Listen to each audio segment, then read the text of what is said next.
Als das Kind Kind war, ging es mit hängenden Armen, wollte der Bach sei ein Fluss, der Fluss sei ein Strom und diese Pfütze das Meer. Als das Kind Kind war, wusste es nicht, dass es Kind war. Alles war ihm beseelt und alle Seelen waren eins. Als das Kind Kind war, hatte es von nichts eine Meinung, hatte keine Gewohnheit, saß oft im Schneidersitz, lief aus dem Stand. Lorsque l'enfant était enfant, il marchait les bras ballants, il voulait que le ruisseau soit rivière et la rivière fleuve, que cette flaque soit la mer. Lorsque l'enfant était enfant, il ne savait pas qu'il était enfant.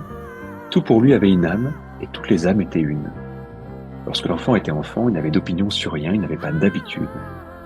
Il s'asseyait souvent en tailleur, il démarrait en courant et avait une mèche rebelle. Il ne faisait pas de mine quand on le photographiait. Lorsque l'enfant était enfant, ce fut le temps des questions suivantes. Pourquoi suis-je moi et pas toi? Pourquoi suis-je ici et pourquoi pas là? Quand commence le temps et où finit l'espace?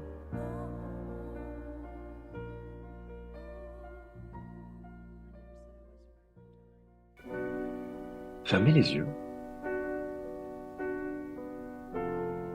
Prenez du coup conscience de ce que l'endroit dans lequel vous êtes suggère sur vous. Comment cet endroit agit sur votre état de conscience à cet instant-là. Et sentez que cette suggestion, cet endroit qui est une suggestion, a une certaine action sur vous. Et puis essayez de sentir comment d'autres choses ont une action sur vous à cet instant-là. Peut-être l'ambiance sonore dans laquelle vous êtes. Peut-être les odeurs qui sont présentes à cet endroit. La température de l'air. Peut-être aussi qu'il y a d'autres éléments de la journée qui jouent sur votre état de conscience, qui jouent sur votre état d'être. Prenez conscience de toutes ces influences. C'est un peu comme si on était à l'écoute de tout ce que notre corps reçoit, de toutes les informations que nos sens peuvent capter. Et chaque information modèle, bouge, sculpte notre état de conscience.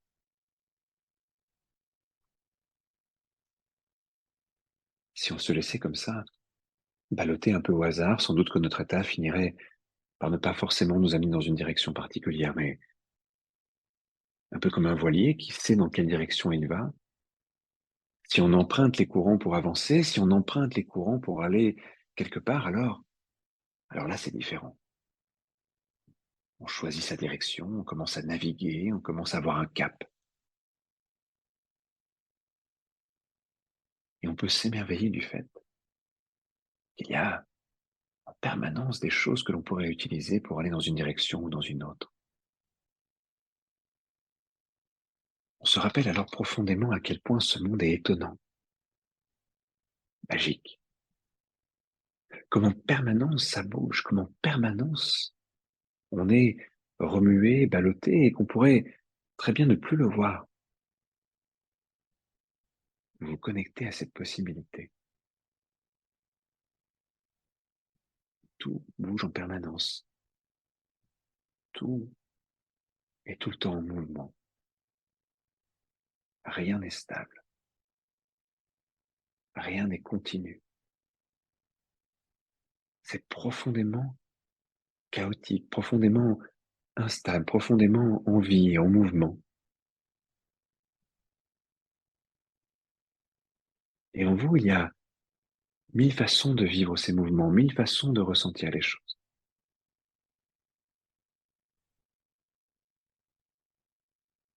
Et vous pouvez ressentir comment chaque chose que vous vivez participe à ce mouvement. Comment chaque chose que vous traversez participe à ce mouvement.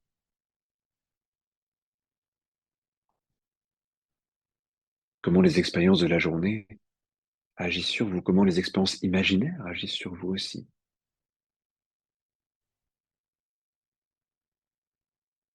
Et quelqu'un qui ne fait plus attention à ça se coupe de cette magie du monde, se coupe de cette capacité étrange car le monde a tout le temps à être instable. Et ça finit par créer peut-être une impression de banalité, une impression de prévisibilité ou de continuité. Mais quand on commence à rentrer dans ces expériences, quand on commence à se rappeler de cette instabilité pour jouer avec elle, pour l'accueillir, alors on peut ressentir comment on peut jouer avec ces courants, comment on peut presque piloter ces modifications d'état de conscience et découvrir progressivement de nouvelles possibilités de nous-mêmes. Vous aurez l'impression, dans les prochaines minutes, dans les prochaines heures peut-être, de pouvoir vous reconnecter régulièrement à cette vie, à ces mouvements.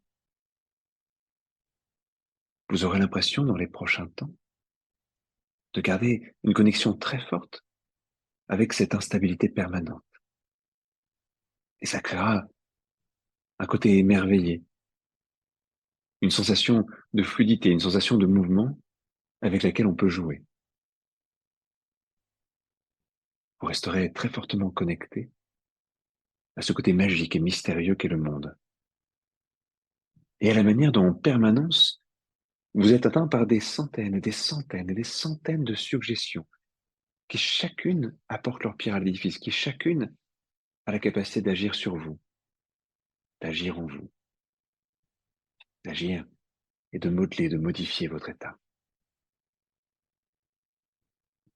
Ça donne l'impression d'être dans la créativité du monde, ça donne l'impression d'être connecté aux différentes possibilités, de saisir, parfois, la beauté d'un instant, d'un paysage, d'un objet, d'une personne croisée dans la rue, d'une luminosité particulière. Ça donne la sensation de percevoir ce que la plupart des gens ne perçoivent plus. Une différence, un timbre de voix, une odeur, un ressenti, une intuition. Ça donne l'impression de retrouver un regard qui se renouvelle en permanence autant que le monde se renouvelle.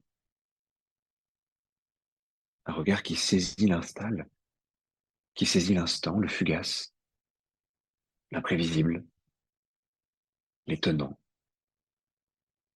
la magie du monde, la forme d'un nuage dans le ciel, une ombre transmise par la clarté du soleil, une étincelle dans un regard, une ride au coin de l'œil, une bouche qui sourit, un visage qui se tourne, un contact, une matière. Vous savez, très rapidement, quand on commence à être connecté à ces sensations, très rapidement, quand on commence à être connecté à son corps, nos pensées changent, elles se transforment. On part un petit peu comme ça, dans quelque chose au début qui peut sembler un peu brumeux, comme si on avançait dans un paysage qui était un peu dans le brouillard, on ne verrait pas très très loin devant nous. On distinguerait un peu de manière vague comme ça les formes. On distinguerait de manière vague les choses qui sont autour de nous et on avancerait, on cheminerait comme ça. En se laissant porter pas après pas sur un chemin qu'on devine à peine devant nous. On ne pourrait pas anticiper du coup. On suivrait les méandres de ce chemin au fur et à mesure qu'il se découvre, qu'on le devine dans cette brume, dans cette ambiance difficile à lire. On se laisse porter par un éternel présent, pas après pas, mot après mot, phrase après phrase. C'est comme les rythmes d'une musique qui nous enchaîne, qui nous entraîne vers la note suivante. C'est comme les respirations qui s'enchaînent l'une après l'autre et qui nous portent un peu plus en avant. La trotteuse d'une montre qui égrène les secondes, chacune qui passe, on la reverra jamais. Chaque sensation amène une autre sensation, chaque pensée amène une autre pensée. Il y a des choses qui restent périphériques, qu'on perçoit à peine, comme ces pensées qui nous traversent quelquefois, qui passent, qui s'en vont. Les sensations de notre corps qui montent à la conscience et qu'on oublie juste après. On peut conscientiser sa respiration ou l'oublier.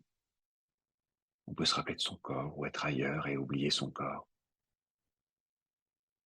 On peut se rappeler d'un détail de la journée, ou déjà la laisser se flouter à l'intérieur de nous et devenir un peu plus vague.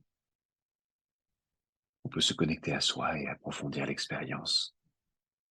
Partir, approfondir, se laisser aller, se laisser glisser. On peut se rappeler des jours qui se succèdent, les uns après les autres. Et parfois on se rappelle d'un moment. Parfois on se rappelle d'un autre et on ne sait pas très bien pourquoi. Parfois il y a un rêve qui reste le matin au réveil et pourquoi celui-là plutôt qu'un autre. Parfois il y a un mot qui nous a touchés, une chose qu'on a pu nous dire et on s'en rappellera toute notre vie et on ne sait pas très bien pourquoi.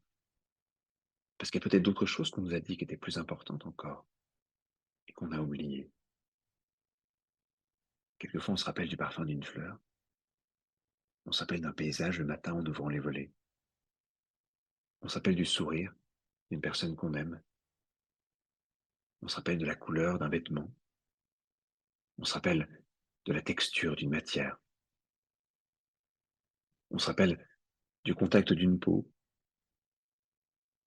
On se souvient d'une respiration particulière. Et on ne sait pas très bien pourquoi ça, pourquoi pas autre chose. Nos souvenirs sont un peu aléatoires quelquefois, ou peut-être qu'ils obéissent à une organisation qui nous échappe. On se rappelle, on a avoir cru en quelque chose. On se rappelle, on se rappelle d'un livre et d'un personnage qui y figure. On se rappelle même de la façon dont on l'a imaginé. Et puis on n'est pas sûr que l'auteur l'avait imaginé comme ça, mais nous, on l'avait imaginé comme ça. Et on se rappelle d'une musique qu'on a entendue, des premières notes d'une mélodie.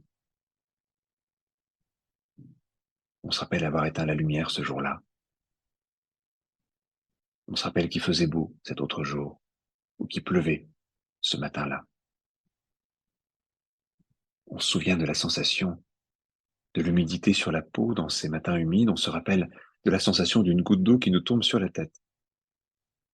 On ne sait plus très bien où et comment, mais on sait très bien qu'on se rappelle de cette sensation-là. Mais on ne se rappelle plus de la première goutte d'eau qu'on a ressentie sur notre tête. On ne se souvient plus de la première fois qu'on a entendu une mélodie, cette musique-là en particulier.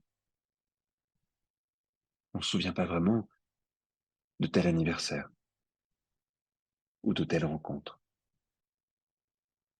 Il y a tellement de choses qu'on oublie et tellement de choses qui restent, tellement de choses qui se gravent et tellement de choses qui s'effacent.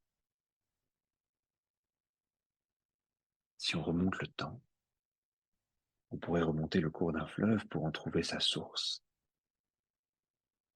On remonte le cours de notre existence, le cours des ans, le cours des mois, les calendriers. On remonte l'âge de nos cellules. On revient vers des choses plus anciennes.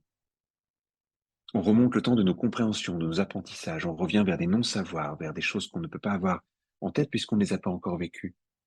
On remonte le temps. On remonte les jours. On remonte le mécanisme de notre vie. On remonte les années. On passe par des choses anciennes, comme si on était à la recherche de quelque chose d'oublié, comme on remontrait la piste d'une chose importante. On pourrait sentir comme ça une odeur qui nous guide, qui nous amène vers un endroit, une intuition, une présence, comme s'il y avait par là quelque chose à trouver, quelque chose de très lointain, mais on s'en rapproche de plus en plus. L'émerveillement, le regard magique sur le monde. C'est comme une voix qui nous appelle au loin, comme un regard d'enfant qu'on aimerait retrouver. On remonte le temps, on se souvient, on se rappelle. Quand ce monde était profondément mystérieux, quand on ne savait pas très bien le rapport entre les choses, quand tout était à apprendre, à découvrir, à comprendre, quand il y avait des milliers de pourquoi, des milliers de comment, quand il y avait tellement de questions qu'il n'y avait pas assez de temps, assez de mots pour les poser, quand on regardait les gens comme si c'était incroyable et fantastique, on écoutait des voix et on s'apercevait que chacune était si différente. On regardait le ciel et à chaque instant on voyait ses variations. On regardait les étoiles sans comprendre à quel point elles étaient lointaines. Mais on savait qu'il y avait quelque chose d'important.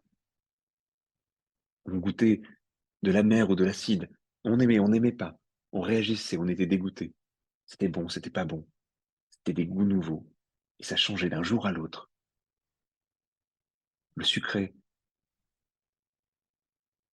le doux, l'aigre-doux.